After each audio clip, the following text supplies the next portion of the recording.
Okay. So this is the High Priestess card. It relates to your connection to Source.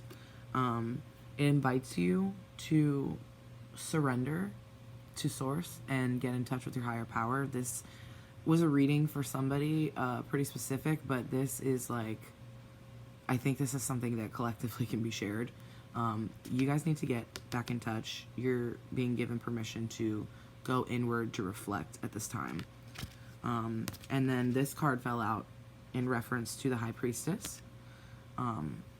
It's the Strength card. Strength of a Lion is something that's important. Strength of a Lion or Strength of a Leo.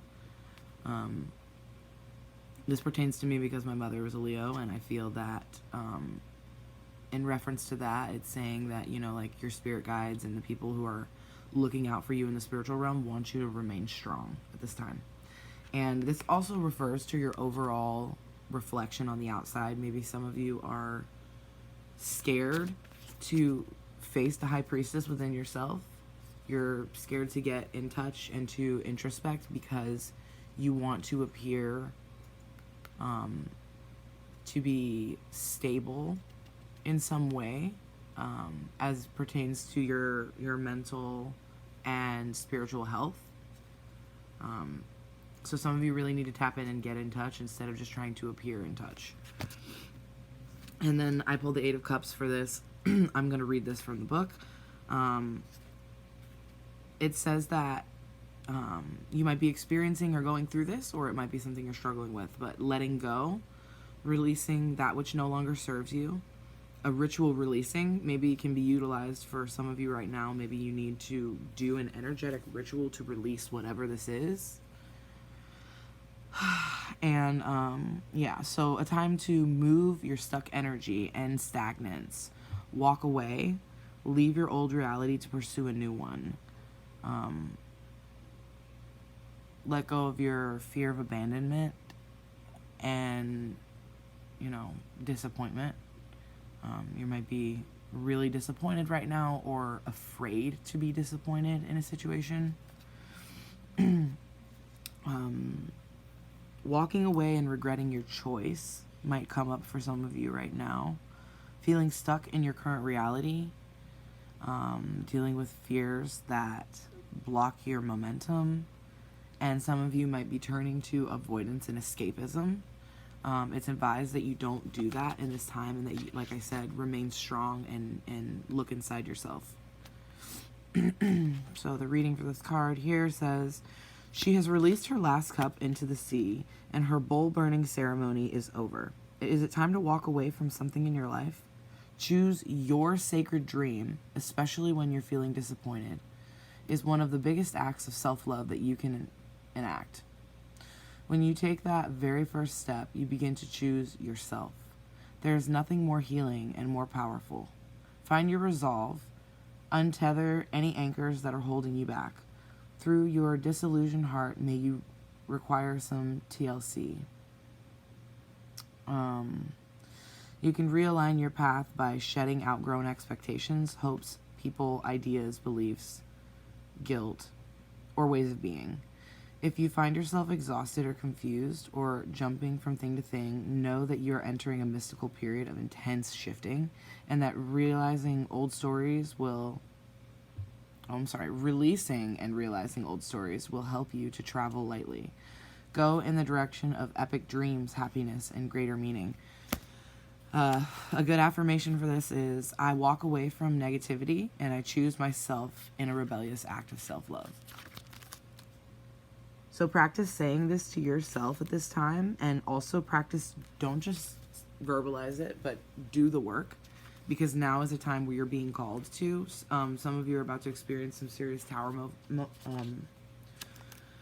moments in your life where you're realizing that things need to change, and it's just advised that you really take the time to care for that. Whoever is going through this right now is actually experiencing a lot of issues with blockage in their throat chakra, but I feel they're coming to a close on that. I wanted to give some positive encouragement for the reading. So I pulled one clarification card for the trajectory of this, and I got the King of Cups. So this is a really good card to pull. So it's basically saying that you're going to experience love, a growth in your emotional intelligence, patience, experience stability and balance, creativity, diplomacy, someone supportive coming into your life, and being nurturing and a wise leader. Okay, so that's like, those are the attributes of the King Cups. And it says that you can tend to be a drama king, a bit withdrawn, not in touch with your emotions, triggered very often, temperamental, and you're being presented with an opportunity to work with your subconscious mind and to dive into your self-care in a very serious way, not in the way that you have been trying to, or maybe, you know, a lot of us, I think, seek out spirituality in a way that is very much connected to the 3D. And unfortunately, spirituality happens in 5D. It doesn't happen here. So, you know, while we're looking for spiritual communities and we're looking for people to connect to, we just need to remember to get in alignment with our true divine purpose for ourselves. And that comes with actually putting in the footwork to do the self-care. And it's not going to be easy breezy, like, oh, I feel like I'm coming up, I feel like I'm doing great. It's going to be painful. A lot of this, I think people are just expecting life to hand them this amazing enlightened experience without having to go through growing pains, and that's just not how it works. You're going to be in a large amount of pain as this is happening to you, but the results will be good. So I'm going to read this to clarify. It says he softens his gaze and reaches for his singing bowl, which we were just talking about this with the Eight of Cups, the singing bowl. It's important. That will resonate for somebody. When the unexpected comes into the King of Cups awareness, something that may shake another person's composure and send them into a state of stress or anger, he learns to regulate his emotions, state with his mature, practiced, meditative energy. Finding the sweet spot in between an empathic heart and intelligent mind is the key to this successful leadership style. Allow your emotional intelligence to guide you as you seek to marry logic, kindness, and love. Okay, so whether that pertains to a person or the ideas, it is literally telling you, Spirit is trying to say that you need to allow your emotional intelligence to guide you as you seek to marry logic, kindness, and love. So however that resonates for you. If you're in a situation that asks you to navigate tumultuous energies, find your grounded serenity by calmly choosing care and diplomacy over force. In shadow, this king can suggest that you may be feeling withdrawn, moody, or temperamental. You may be losing touch with how others are feeling at this time, but stay clear of situations that feel emotionally manipulative. Instead, seek to understand others through empathy, tolerance, and compassion, and emotional fulfillment will be yours. So there is a success to this. You just have to tap into who is being genuine with you. You really need to look for honesty, look for genuine people, and make sure that you are not sacrificing your true purpose for other people, because you obviously, whoever this is, I mean, you want to be a spiritual healer. You want to be well-renowned in your community. You want to do these beautiful things for the world. You're a humanitarian at heart. And you can have that success, but you're going to have to recognize when people are being phony with you and are trying to manipulate outcomes. And it's hard when you're triggered to know if people are fucking with you or if it's really something is real. So a good affirmation to practice with this is to remind yourself that my heart holds deep wisdom and love, and I use it to connect and to lead. So just remember to get back in touch with yourself, okay, and not go off of what anybody else is saying, but go off of what you're feeling.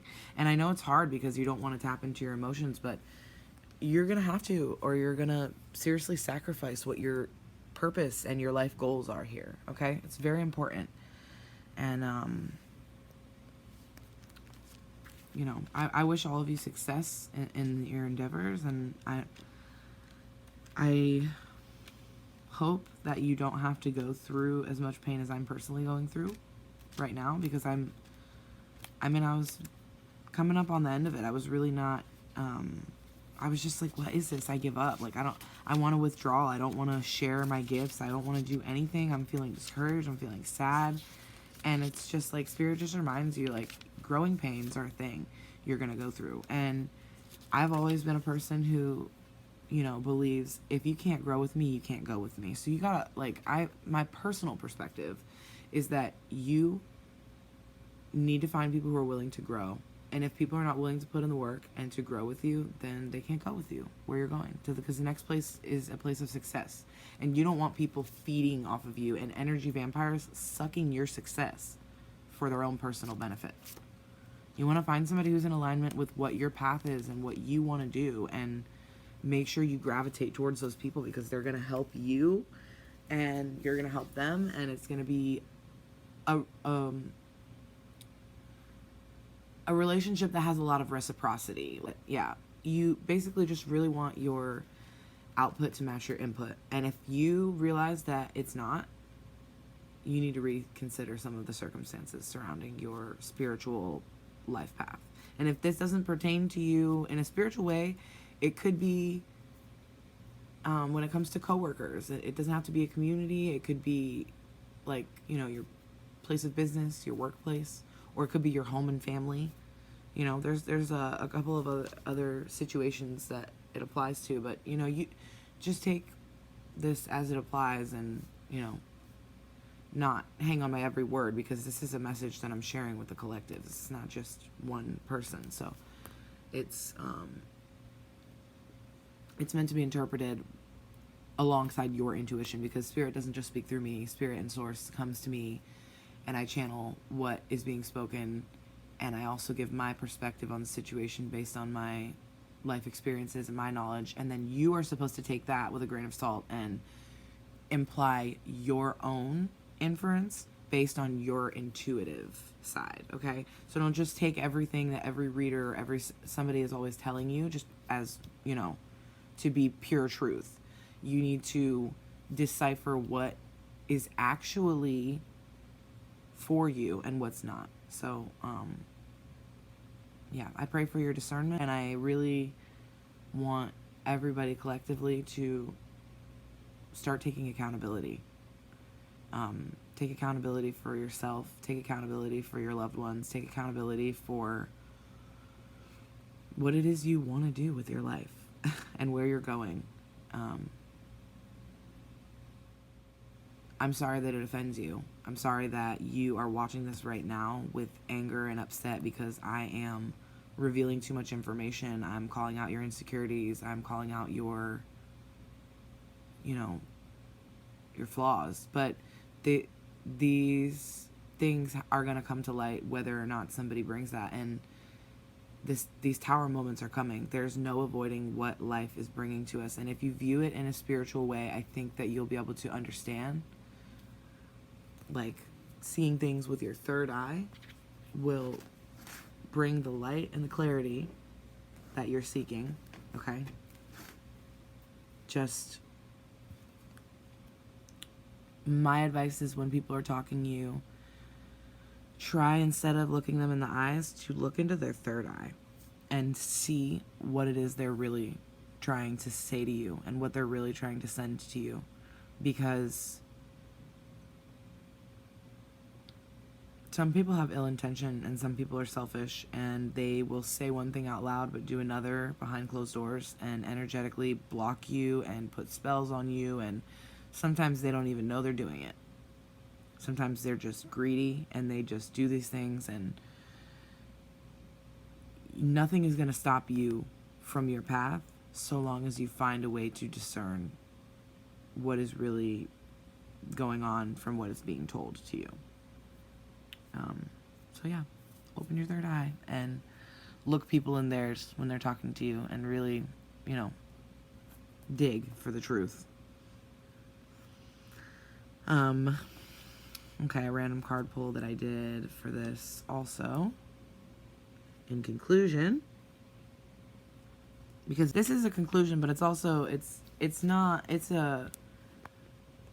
your goal. This is what you want to be. This is your chosen path, that whoever this is for, this is what you have chosen for yourself. And this is great, but it's not a definite, it's, so this is the outcome that I'm predicting for this.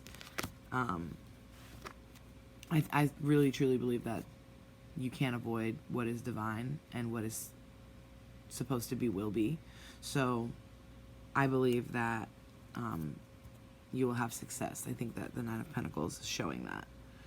It says here, spiritual and material satisfaction, personal achievement, inner peace, milestones met and celebrated, the energy of a successful harvest, and contentment, okay? So that's what's on the horizon for you. However, if you do not follow your path, or if you fall into cycles that are repeating, if you find yourself in this monotonous cycle of being met with the same energy and being so sick of your situation that you can't stand where you're at and you want to get out of it, you need to pay attention, because it says you need to evaluate your relationship with work. Whatever that work is, whether it's how you make your money, your finances, or your spiritual work, or your physical work on your body, or your work, whatever it is that speaks to you under the circumstance of success. Okay. Yeah, it can indicate material success while feeling alone, and you might be in a workaholic mode right now, in a workaholic stage, which is, it's fine, but you're gonna have this realization with the Nine of Pentacles. This is what's coming to fruition, is that you're gonna understand that money alone is not enough. You want success, we want money, we do generally want that, but what we really want is love and acceptance, and to follow our divine path, because that is what we want. That's what we came here to do. We came here to live these things out. So, being a workaholic, you're going to have this realization that money alone is not going to be enough. And, throwing yourself into work is essentially part of the avoidance path. Some of you might be experiencing financial delays,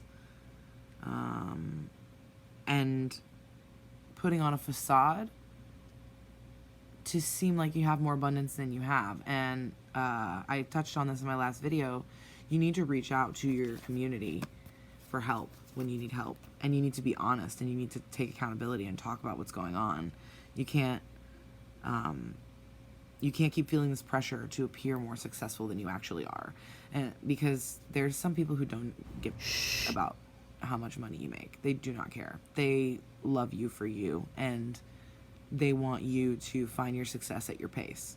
And anybody who's pressuring you to be this King of Cups and wants you to empty your cup into theirs, okay, those are people you need to stay away from. They want you to make money and have success so that they can benefit from it, not because it pertains to your personal path. Okay, so those moments when everything feels a little bit brighter? You are reaching for one of those moments, a culmination of hard work and desire, when you will be stepping into your manifested hopes. These moments of spiritual and material bliss are highly personal and serve as funnels of glowing success. Look for this feeling as it surges into your heart, and use its power to move mountains. Spread love and enjoy your harvest. Go ahead and bask. You deserve it. Spending some time alone will help you to process your progress. Then you can celebrate.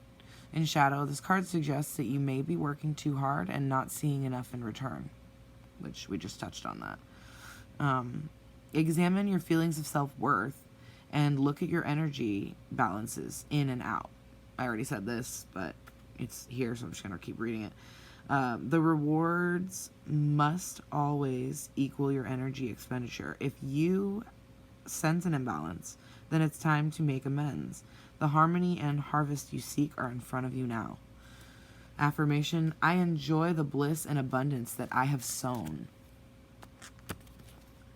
Okay, and some of you, this is like a wish fulfillment coming true. I don't know if you guys saw that shooting star the other night, but I was on a drive home with my friend and I saw a shooting star, and I made a wish, and it's kind of like, be careful what you wish for, because it's coming for you. Your wishes are being fulfilled and they're being answered, but you have to do the work. You have to put in work. You can't just wish on a star. You got to put in the work to get there.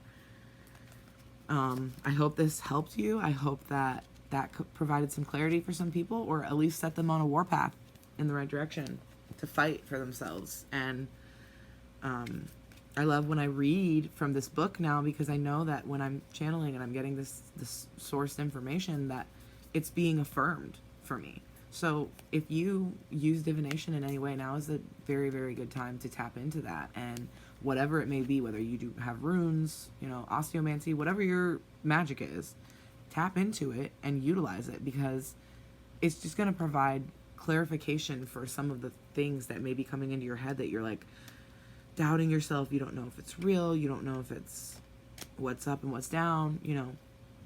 Clarify and find a way to solidify your belief in what it is that you're receiving, because some of you are very special and not utilizing your gifts. So it's time to do the work, collective. I love you guys. Thank you for listening. This one was really, I'm like shaking. This is exciting.